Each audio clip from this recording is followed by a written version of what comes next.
Praise the Lord. കർത്താവിൻ്റെ ധന്യ തിരുനാമം വാഴ്ത്തപ്പെടുമാറാകട്ടെ. ഞാൻ ക്രിസ്തുവിൽ സ്നേഹിക്കുന്ന എല്ലാ ദൈവമക്കൾക്കും 12ാം മാസത്തിൻ്റെ 22ാമത്തെ പ്രഭാത വന്ദനം കൂടെ അറിയിക്കുന്നു.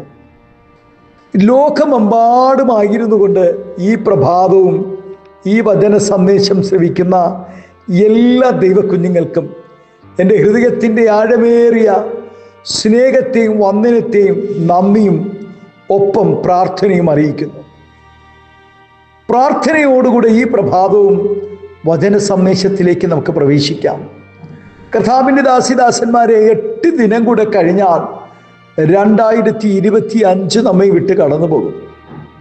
2026 നാം പ്രവേശിക്കുമ്പോൾ നാം കേട്ട ദൈവ ആലോചനകളെ നമ്മുടെ ജീവിതത്തിൽ പ്രാഗൽഭ്യമാക്കിക്കൊണ്ട് നാം ജീവിക്കുകയാണെങ്കിൽ നിശ്ചയമായും 2026 നമ്മുടെ ജീവിതത്തിൽ ഒരു അനുഗ്രഹമായി തീരും.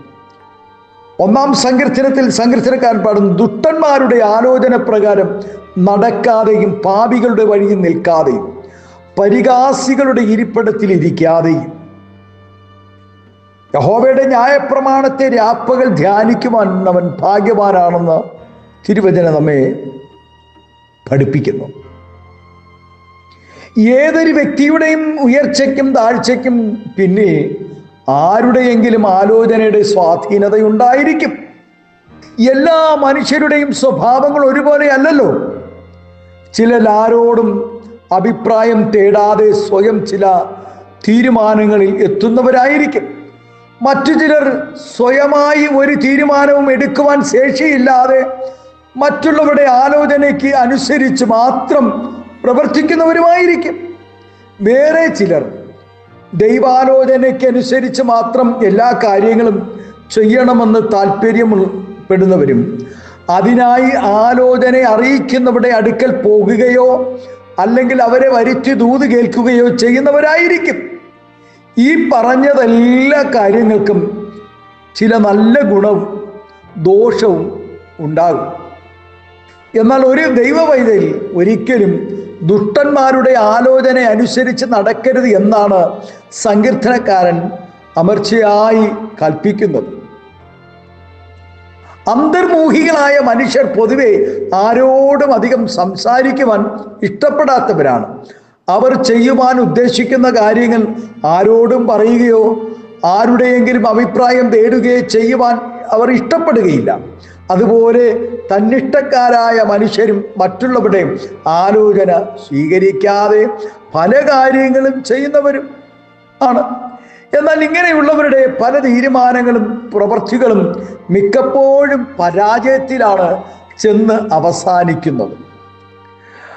ദൈവദാസന്മാർ പറയും, കുഞ്ഞെ നീ അങ്ങനെ ചെയ്യരുതേ, നീ പ്രാർത്ഥന മുടക്കരുത്, ആരാധന മുടക്കരുത്, ഉപവസിക്കണം, പ്രാർത്ഥിക്കണം, ദൈവകൃപയിൽ നിൽക്കണം, എന്നാൽ ദൈവം അനുഗ്രഹിക്കുമെന്ന് പറയുമ്പോൾ ഈ ആലോചനകൾ ഏറ്റെടുക്കാതെ ലോക ഇൻപങ്ങളിൽ ലോകത്തിൻ്റെ സകല മ്ലേച്ഛതകളിലും അവൻ ചെന്ന് വീണ് തകർന്ന് പിന്നെ അവസാനം ജീവിതം കഷ്ടപ്പാടിലും അവൻ ദേശത്തിൽ അവൻ നാറ്റം ഭവിക്കുന്ന നിലകളിലേക്ക് പിന്നെ മാറുന്നു.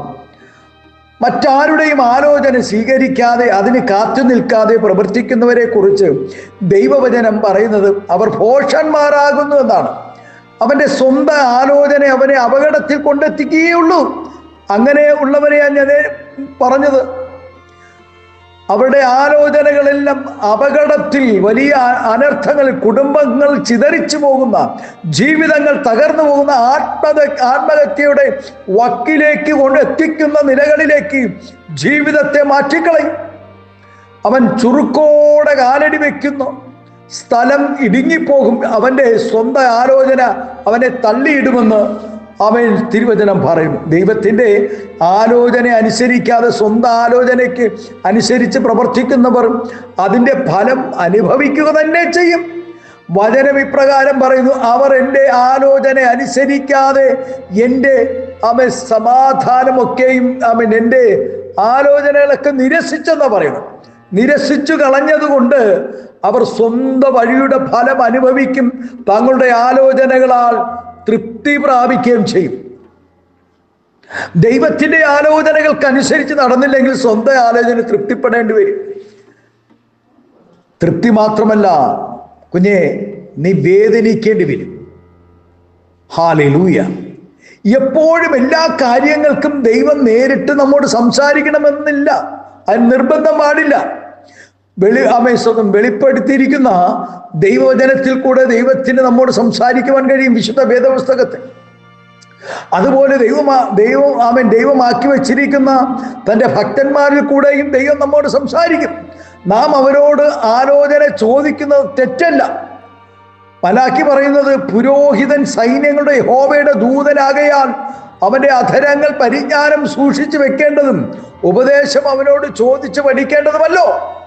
ദൈവഹിതം അനുസരിച്ച് ജീവിക്കുന്നവരെ നശിപ്പിക്കുകയും അത് ഏത് വിധത്തിലെങ്കിലും ദുഷ്ടന്റെ പക്ഷത്ത് നിർത്തുകയോ അല്ലെങ്കിൽ അവരെ ഉന്മൂലനം ചെയ്യുക എന്നുള്ളതാണ് പിശാചിന്റെ ഏറ്റവും വലിയ ആഗ്രഹം. അതിനായി അവൻ ആരെയും കരങ്ങളിലെടുക്കും. പിശാച് കരങ്ങളിലെടുത്ത വ്യക്തികളെ എങ്ങനെ തിരിച്ചറിയാൻ കഴിയും? അങ്ങനെയുള്ളവർ ഒന്നാമതായി അവർ ആരാധന മുടക്കും, ദൈവസന്നിധി അകലുവാനിടയാകും, ദൈവസഭയുമായിട്ട് അകലുവാനിടയാകും, ദൈവമക്കളുമായിട്ടൊരു ബന്ധം വെക്കില്ല, ബൈബിൾ വായിക്കത്തില്ല, വചനം വായിക്കത്തില്ല, അവൻ വ്യക്തിപരമായി പ്രാർത്ഥിക്കത്തില്ല. ഞാനൊരു കാര്യം പറയാം കുഞ്ഞെ, പരസ്യമായ പ്രാർത്ഥനയും ആരാധനയും നീ എപ്പോൾ മുടക്കുമോ നീ അന്ന് മുതൽ രഹസ്യ പാപത്തിൽ വീഴുവാനിടയാകും.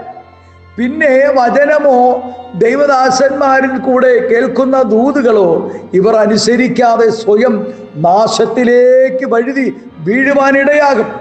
അവന്റെ പ്രവാചകന്മാരെ ദൈവമക്കളുടെ അടുക്കൽ അയച്ചു പല ആലോചനകൾ പറഞ്ഞു എന്നും വരാം. ദൈവത്തിന്റെ പ്രവാചകന്മാരെയോ ദൈവദാസന്മാരെയോ ദൂത് പറയുന്നവരെയോ ദൈവം അയച്ച് ഇത്തരക്കാരോട് ആലോചന പറഞ്ഞ് കേൾപ്പിച്ചാലും ഇവർ അനുസരിക്കത്തില്ല. എന്നാൽ ഒരു ദൈവഭക്തനെതിരായി അവൻ ഉണ്ടാക്കുന്ന ഏതൊരായുധവും ഫലിക്കുകയില്ല കേട്ടോ. ആമേൻ, സ്തോത്രം, ഹല്ലേലൂയ. ശത്രുവിന്റെ ഒരായുധവും അവന്റെ തന്ത്രങ്ങൾ പരാജയപ്പെടുകയുള്ളൂ. ആകയാൽ പ്രിയ ദൈവവൈതലേ, നാം ആലോചന കൂടാതെ അവൻ ഒരു കാര്യവും ചെയ്യാതിരിക്കുമ്പോൾ തന്നെ ആരുടെ ആലോചന സ്വീകരിക്കണം, ആരുടേത് തള്ളിക്കളയണം എന്നുകൂടെ നാം ചിന്തിക്കണം. ചില വ്യക്തികളുണ്ട് കുടുംബങ്ങളെ ചിഹ്നിപ്പിക്കുന്ന ആലോചന പറയുക. ഭാര്യയ്ക്ക് ഭാര്യയെ അറിയാതെ ഭർത്താവിന് ബന്ധങ്ങളുണ്ട്, ഭർത്താവിനെ അറിയാതെ ഭാര്യയ്ക്ക് ബന്ധങ്ങളുണ്ട്. ഇങ്ങനെയൊക്കെ ആലോചന പറഞ്ഞ് കുടുംബത്തെ ചിതറിക്കുന്ന നടുക്കുനിന്ന് കുറുക്കൻ ചോര കുടിക്കുന്നത് പോലെ അങ്ങനെയുള്ള ഇന്നത്തെ ചില കുറുക്കന്മാരുണ്ട്.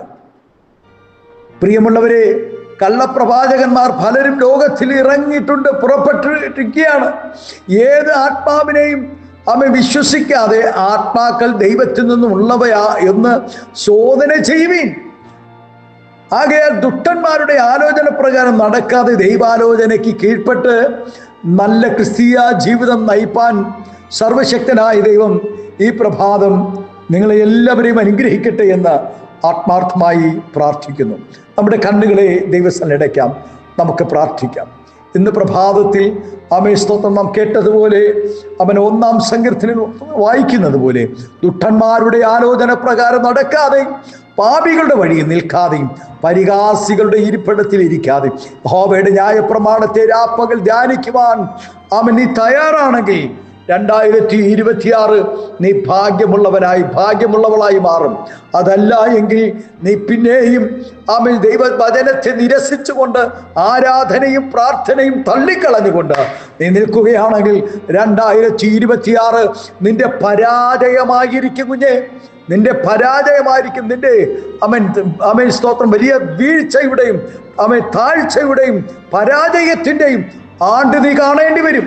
ആകയാൽ അതിനൊന്നും സ്തോത്രം ഹല്ലേലൂയ സംഭവിക്കാതിരിപ്പാൻ ദൈവസന്നിധിയിൽ ദൈവാലോചനകൾക്ക് കീഴ്പ്പെട്ടുകൊണ്ട് ഏൽപ്പിച്ചു കൊടുക്കാം, പ്രാർത്ഥിക്കാം.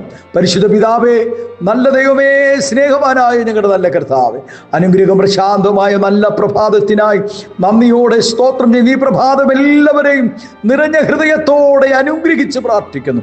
ആത്മീയ ഭൗതിക നന്മകൾ നൽകി മാനിക്കണം, ആദരിക്കണം, അനുഗ്രഹിക്കണം, മഹത്വം പങ്കെടുക്കണം. യേശുവിൻ്റെ നാമത്തിൽ കൃപയോടെ പ്രാർത്ഥന കേൾക്കണം സ്വർഗീയ നല്ല പിതാവേ. ആമേൻ, ആമേൻ. Thank you. God bless U.